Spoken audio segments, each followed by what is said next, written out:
साथियों, गाजियाबाद सीएससी में आपका हार्दिक स्वागत एवं अभिनंदन है। साथियों, जैसा कि आप देख पा रहे हो, आरटी के जो फॉर्म निकले हुए हैं उनमें पेरेंट्स को बहुत ही ज्यादा प्रॉब्लम का सामना करना पड़ रहा है। और इस बार जो स्टार्ट हुआ है, ये जो इंटरफेस आया है इस तरीके से खुलता है। और इसमें आप देखेंगे कि आवेदक जब भी अपना फॉर्म भरने के लिए जन सेवा केंद्र पर जा रहे हैं तो वहां पर बहुत सारी प्रॉब्लम का सामना करना पड़ रहा है। इसमें हम देखेंगे कि जो आपका होम है, यहाँ से इस तरीके का इंटरफेस खुलेगा कि यहाँ पे चयन डिस्ट्रिक्ट, सबसे पहले हम डिस्ट्रिक्ट डालते हैं गाजियाबाद। इस तरीके से गाजियाबाद डाल देंगे।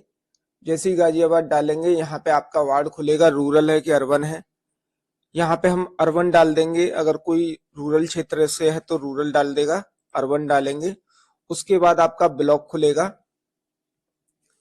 और ब्लॉक में आपको इस तरीके से सेलेक्ट करना पड़ेगा। जैसा कि आप देख रहे होंगे, थोड़ा साइड स्लो चल रही है इसमें। इसमें नगर निगम आपको सेलेक्ट कर लेना है अपना।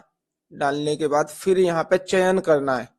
देखिए दोस्तों, मैं आपको क्लियर कट बता दूं, अभी जितने भी इंग्लिश ये जो वार्ड हैं, अभी प्रॉपर तरीके से इनमें कंप्लीट काम नहीं हुआ है। तो आप कोशिश करेंगे कि हिंदी वाले ही डालें तो ज्यादा बेटर है आपके लिए। तो जैसे अगर हम हिंदी में शास्त्री नगर महिंद्रा इंक्लेव डालते हैं इस तरीके से, तो आप देखेंगे कि यहाँ पर स्कूल्स के नाम खुलेंगे। ठीक है, तो यहाँ पे सबसे ज्यादा प्रॉब्लम क्या आ रही है आपको, दिन में आप चेक करेंगे साइट चलेगी नहीं। देखो यहाँ पे आप साफ साफ देख लीजिए पहले ही कि आपके वार्ड में कौन सा स्कूल आ रहा है, कौन सा स्कूल नहीं आ रहा है। ठीक है, आपका यूकेजी, एलकेजी और प्री प्राइमरी वाले स्कूल अलग हैं और फर्स्ट क्लास के स्कूल अलग हैं। तो जैसे ही आप वहां पर डेट ऑफ बर्थ डालेंगे तो आपको ये पता चल जाएगा। आप अपने वार्ड का यहां से पहले सिलेक्शन कर लीजिए, जो स्कूल आ रहे हैं वही स्कूल में आपका ऑप्शन खुलेगा। ठीक है, आप अगर चाहते हैं कि गाजियाबाद पब्लिक स्कूल में आए और यहाँ पे क्लास फर्स्ट है और बच्चे का आ रहा है यहाँ पे प्री प्राइमरी, तो प्री प्राइमरी वाले ही स्कूल शो होंगे वहां पर। ये चीज आप अच्छे से जान लीजिए, यहीं पे मैं आपको बता दे रहा हूं पहले ही। ओके, तो कोई भी इसमें मिसअंडरस्टैंडिंग तो नहीं है ना आपको? बस यही चीज देखनी है। आप पहले से ही यहाँ पे अपना वार्ड चेक कर लेंगे, उसके बाद ही खोलेंगे। और कोशिश करेंगे कि हिंदी वाला ही सेलेक्ट करें, क्योंकि इंग्लिश वाले में भी वार्ड मैप नहीं है या फिर आपको स्कूल फुल दिखा देगा। ठीक है, एक तो ये चीज आप समझ लो अच्छे से। ठीक है जी। और भी जो आप देखना चाहेंगे यहाँ पे, जैसे प्रताप बिहार का है या विजयनगर या पसौंडा का कोई भी है, तो आप यहीं से देख लेंगे। पहली चीज तो ये मैंने आपको क्लियर कर दी। ठीक है, रजापुर का डाल के देखते हैं एक बार। रजापुर का डाल के देखते हैं तो रजापुर के जो भी स्कूल्स हैं पहले से स्क्रीनशॉट ले लीजिए। जो फर्स्ट क्लास के स्कूल हैं वो फर्स्ट में ही खुलेंगे। ठीक है, ये चीज आपको अच्छे से ध्यान देनी है। और जो प्री प्राइमरी, यूकेजी और इस तरीके के हैं वो उसी तरीके से खुलेंगे। आप देखेंगे वहां पे कि अरे ये स्कूल तो अच्छा था, ये तो खुला ही नहीं। तो खुलेगा कहाँ से, क्योंकि वो तो स्कूल में फर्स्ट से एडमिशन ले रहा है। ठीक है, समझ में आया? पहली चीज तो ये क्लियर हो गई यहाँ पे। अब बात हम आगे करते हैं। ठीक है साथियों, यहाँ पर हम एक चीज और समझेंगे कि जैसे हम यहाँ पे वार्ड सेलेक्ट करते हैं इंग्लिश वाले, जैसे मैंने यहाँ पे लिया शास्त्री नगर रजापुर का वार्ड, नो रिकॉर्ड फाउंड। तो इस रजापुर वाले वार्ड में कोई स्कूल फाउंड नहीं हो रहा। और यही अगर मैं हिंदी वाला सेलेक्ट करता हूं, जैसे कि यहां से इस तरीके से अगर मैं हिंदी वाला वार्ड लेता हूं, शास्त्री नगर रजापुर, तो जो इस वार्ड में सीटें होंगी वो तुरंत आ जाएंगी निकल के। समझ रहे हो ना मैं क्या कहना चाह रहा हूं? तो यहाँ पे आपको इंग्लिश वाले ही वार्ड सेलेक्ट करने हैं, ना कि सॉरी, हिंदी वाले वार्ड लेने हैं, ना कि इंग्लिश वाले। इंग्लिश वाले में तो फुल दिखाएगा या प्रॉब्लम दिखाएगा आपको। तो ये चीजें और क्लियर हो गई। अब एक चीज और सबसे ज्यादा क्वेरी और क्वेश्चन ये आता है कि टोटल सीट स्कूल में कितनी है।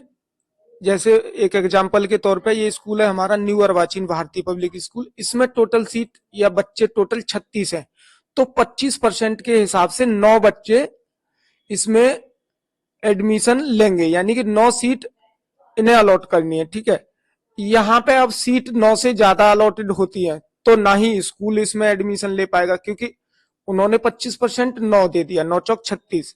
इसी तरीके से यहाँ पे ये दे दिया, इस तरीके से 40 है तो यहाँ पे 10 सीट। तो ये 25% की जो सीटें हैं ये यहाँ पे आप देख सकते हो इसी तरीके से रहेंगी। ठीक है। जैसे मान के चलो ये सत्यम स्कूल है और इसमें सिर्फ 2 ही बच्चे हैं, तो इसमें एक सीट दे रखा है इस तरीके से, इसमें 38 है, 10 दे दिया।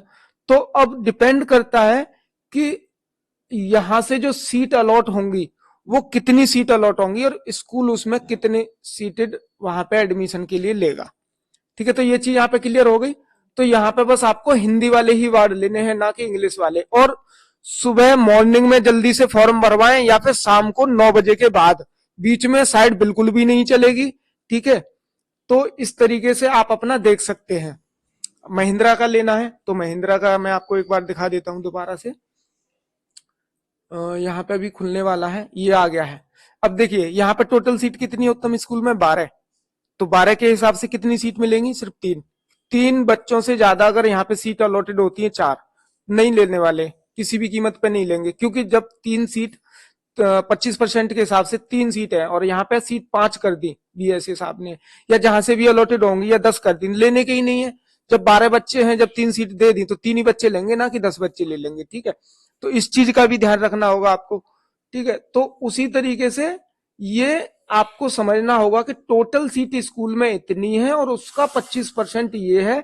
अब कितनी सीट यहाँ पे अलॉटेड होती है और कितने बच्चे स्कूल में एडमिशन या दाखिला लेते हैं, ये सबसे महत्वपूर्ण क्वेश्चन है। ठीक है, मेरे चैनल को एक बार लाइक कर लो, शेयर कर लो, सब्सक्राइब कर लेना। ठीक है, ये बहुत ही ज्यादा इंपॉर्टेंट बात थी जो मैंने आपको समझा दी। कमेंट एक बार कमेंट भी कर देना, अगर कोई चीज समझ में ना आए तो मेरे को एक बार फोन करके पता कर लेना। बालाजी जनसेवा केंद्र, शास्त्री नगर, गाजियाबाद। अब हम आ जाते हैं यहाँ पे ऑनलाइन एप्लीकेशन लॉगिन स्टूडेंट। ये क्लियर हो गया आपको।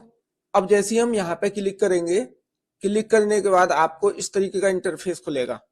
हमने क्या किया है, रजिस्ट्रेशन। जैसे ही हम यहाँ पे न्यू रजिस्ट्रेशन करेंगे और जो विद्यार्थियों के नए लॉगिन हो चुके हैं, रजिस्ट्रेशन हो गया, स्कूल नहीं चुने गए हैं, तो वो यहाँ से अपना रजिस्ट्रेशन नंबर डालेंगे, पिता का मोबाइल नंबर डालेंगे, जो भी डाला है, कैप्चा फिलअप करेंगे, लॉगिन कर देंगे। ओके, तो जैसे हम न्यू रजिस्ट्रेशन पे क्लिक करेंगे, यहाँ इस तरीके से आपका नया एक इंटरफेस खुल के सामने आएगा। ये खुल के आ गया। यहाँ पे साफ साफ लिखा हुआ है कितने केबी की फाइल लगानी है। यहाँ पे सबसे ज्यादा प्रॉब्लम जो आ रही साथियों, आपको यहाँ पे अपना जो है डिस्ट्रिक्ट सेलेक्ट कर लेना है, यहाँ पे एरिया सेलेक्ट करना है, यहाँ पे अपना ब्लॉक एंड टाउन, ठीक है जी, सेलेक्ट कर लेना है। उसके बाद आपको वार्ड, देखिए दोस्तों मैं आपको पहले क्लियर बता दूं, अगर आप इंग्लिश के वर्ड सेलेक्ट करते हैं आपका यहाँ पे फुल सीट दिखाएगा, ठीक है, नो वार्ड इस तरीके से। तो आपको इंग्लिश का लेना नहीं है, आपको कोशिश करनी है हिंदी वाले की। आप हिंदी वाला सेलेक्ट करेंगे। बहुत सारी कंप्लेंट और शिकायतों के आधार पर ये वीडियो बना के दे रहा हूँ एक बार कंप्लीट तरीके से। आपके जिस तरीके जो वार्ड है वही वार्ड लेंगे, लेकिन हिंदी वाला कोशिश करें। हिंदी वाले में कोई प्रॉब्लम परेशानी नहीं आ रही क्योंकि पहले से ही मैप है अच्छे तरीके से। जैसे मैंने महिंद्रा इंक्लेव डाला यहाँ पे, फिर मैं बच्चे का नाम डालूंगा, कोई भी नाम डाल देते हैं, ठीक है। यहाँ पे नाम डाल देंगे।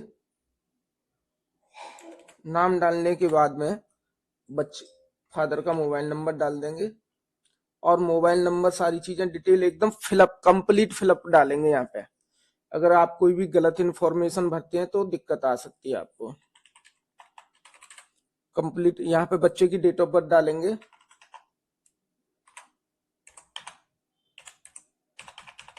यहाँ पे कोई भी आप जैसी डेट ऑफ बर्थ डालेंगे ऑटोमेटिक आपका क्लास आ जाएगा, ठीक है।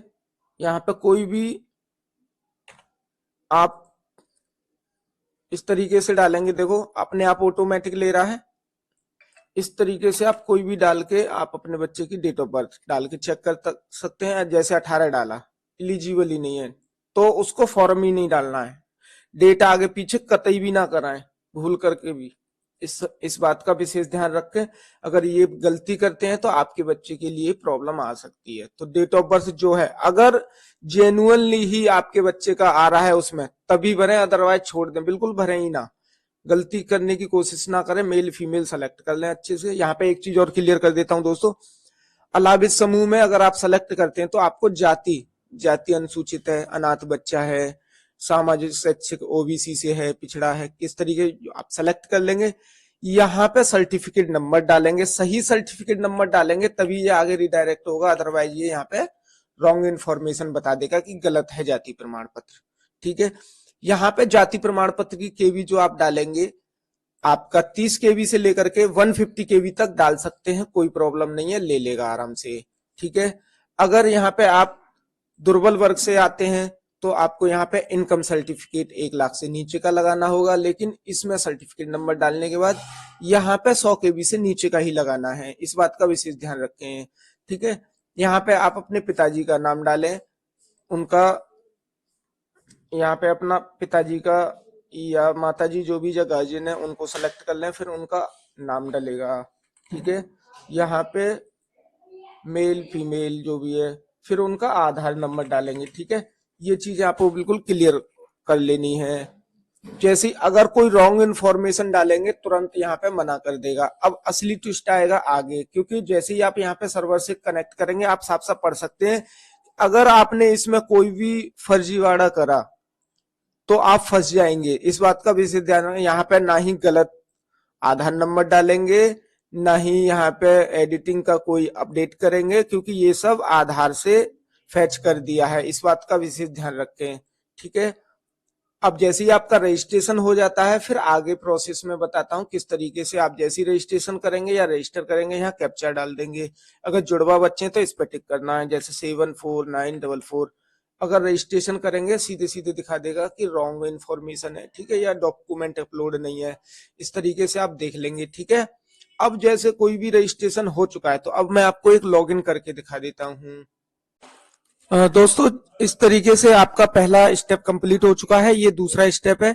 यहां से पहला रजिस्ट्रेशन प्रिंट कर लेंगे, टिक हो चुका है। कंप्लीट द फॉर्म, इस पे टिक करना है आपको। जैसे ही आप इस पे टिक करेंगे आपका सेकंड पार्ट ओपन हो जाएगा। ओपन हो रहा है इस तरीके से। जैसे ही आपका सेकंड पार्ट होगा, यहाँ पे फादर का नाम, यहाँ पे मदर का नाम, यहाँ पे करंट एड्रेस, यहाँ पे इनकम, और यहाँ पे मोड ऑफ एप्लीकेशन, कौन इसको फॉर्म भर रहा है तो सीएससी या जिस तरीके से जो भी भर रहे हैं यहाँ से सेलेक्ट कर लेंगे इस तरीके से। यहाँ पे दोस्तों बैंक की डिटेल फादर की है या मदर की है वो डालना है, यहाँ पे अकाउंट नंबर डालना है, यहाँ पे बैंक डालना है जिस बैंक से आप भर रहे हैं, और यहाँ पे अकाउंट नंबर डलेगा, और यहाँ पे आईएफएससी कोड डालना है, और जो आपने वहां पे सेलेक्ट किया होगा वो ऑटोमेटिक आ जाएगा। अब यहाँ पे असली चीज आती है, एड्रेस प्रूफ में आपको voter card, ration card, passport, electricity bill, water bill, driving license और मूल निवास प्रमाण पत्र, इसी में से कोई एक पेपर आपको सेलेक्ट करना है। अगर आपने यहाँ पे आधार कार्ड लगाया दोस्तों तो यहाँ पे बिल्कुल भी कतई मान्य नहीं होगा कि ऑटोमेटिकली पहले ही ले चुके हैं आप, तो इसमें से ही कोई ना कोई पेपर लगेगा। और यहाँ पे अगर आपने कोई भी मिसअंडरस्टैंडिंग करी, गलती करी, तो इस बार कार्रवाई भी होगी आप पे अच्छे तरीके से, क्योंकि जो लोग इधर उधर से आके या मूल निवास या वेरिफिकेशन अच्छे से होनी है इस बार, ये भी ध्यान रखना। अगर आपने मूल निवास बनवाया है तो मूल निवास पर रहना भी पड़ेगा, ये भी ध्यान रखना। मैं पहले ही आपको इस वीडियो में आगाह कर रहा हूं और बता रहा हूं, क्योंकि इस बार जब वेरिफिकेशन होगी ना, या मूल निवास पे आपने निवास वहां का बनवा रखा है और उस पते पर आप नहीं रह रहे हो, तो वहां का निवास कैसे बनवा लिया आपने, इलेक्ट्रिसिटी बिल उनके नाम का, राशन कार्ड वहां का या वोटर कार्ड, जो भी पता या पेपर आप लगाते हो, इस बार कार्रवाई अच्छे से होने वाली है आप पे। तो ये ध्यान रखना कि इधर उधर से लेके या रेंट पे, यहाँ पे रेंट का भी ऑप्शन दे सकते थे, लेकिन इन्होंने रेंट का नहीं दिया, क्योंकि रेंट का यहाँ पे कोई ऑप्शन ही नहीं है। भाई पते के प्रूफ देना है आपको, जो आप प्रॉपर तरीके से रह रहे हैं। और जो लोग रेंट पे रह रहे हैं वो क्या लगाए यहाँ, ये बताइए ना। जो लोग रेंट पे रह रहे हैं वो क्या लगाएं, वो क्या मूल निवास लगा सकते हैं? ये तो क्लियर किया ही नहीं इन्होंने कि रेंट वाले बंदे क्या लगाएंगे। तो ये चीज का विशेष ध्यान रखना। आप अच्छे से जहां कहीं भी रह रहे हैं मूल निवास बनवा लीजिए, कोई दिक्कत नहीं है, लेकिन प्रॉपर तरीके से सही इंफॉर्मेशन भरनी है इसमें, ठीक है, ध्यान रहे आपको। इसलिए मैं आपको क्लियर कर दे रहा हूँ। बैंक का अकाउंट ऑटोमेटिक ये पहले से ही ले रहे हैं ताकि आपको प्रॉब्लम ना आए, वहां पे जमा करना, भीड़ लग जाती है दुनिया भर की। तो इस तरीके से ये बहुत अच्छा किया, बहुत अच्छा भी है। और ऑटोमेटिक यहाँ पे देख पाएंगे आप, स्कूल इस तरीके से खुल जाएंगे। ये जिस तरीके से आपका यूकेजी नर्सरी का बच्चा है तो उस तरीके से स्कूल आ रहे हैं, और फर्स्ट का होएगा तो फर्स्ट के स्कूल आएंगे। उस तरीके से यहाँ ऑटोमेटिक वही स्कूल खुलेंगे जिस स्कूल में इसकी एज की एलिजिबिलिटी होगी, ठीक है। तो यहाँ पे आपको डॉक्यूमेंट और दस्तावेज अपलोड कर देने हैं। इसके बाद यहाँ पे स्टूडेंट का जन्म प्रमाण पत्र सक्षम स्तर से निर्गत जन्म प्रमाण पत्र आपको लगा देना है, नो प्रॉब्लम। फोटो और बैंक की किताब, ठीक है। जैसे ही आप यहाँ पे लगा के सेव कर देंगे दोस्तों, आपका फॉर्म कंप्लीट हो जाएगा, ठीक है। तो यही आपका था। अगर कोई भी इंफॉर्मेशन अधूरी रह गई हो तो आप एक बार मेरे को कमेंट बॉक्स में बता देना, मैं तुरंत ही उसका यूट्यूब पर आपको रिप्लाई कर दूंगा। तो ये था आपका कंप्लीट वीडियो। इसी तरीके की इंफॉर्मेशन वीडियो देखने के लिए मेरा यूट्यूब चैनल एक बार सब्सक्राइब कर लीजिए, गाजियाबाद CSE के नाम से है। आपका बहुत बहुत धन्यवाद।